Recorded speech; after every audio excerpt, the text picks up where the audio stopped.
one of the quotes that I love to quote from the founding fathers is,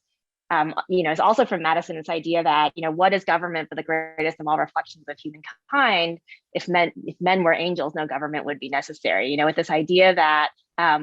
part of what government, the structures of government, or structures of our political system are supposed to do is be able to help people call in their better angels to sort of figure out how they can work with each other in this project of self-government. And I think that's where civil society institutions become really important in helping to equip people who are not naturally inclined to work towards common purpose, to look beyond their self-interest, to engage in the kind of deliberation that Dan is talking about, that if we assume that we need that deliberation to occur,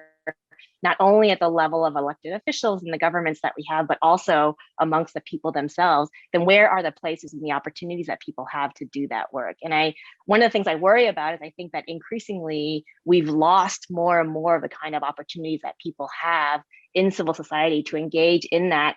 kind of deliberation. And so a lot of the scripts that people have for how they should behave, I think, tend more towards a kind of extremist activism as opposed to a kind of deliberative process through which people learn to engage with their fellow citizens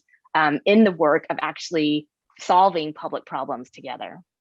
I still say that the greatest single cause of polarization in this country has been the massive increase over the past century and half century in the number of issues in America, particularly social issues, that are decided nationally by the federal courts rather than by the elected bodies, and often done so without ever having gotten the consent of the people. Right? They're not upholding a statute passed by the people, but they're also not doing so on the basis of some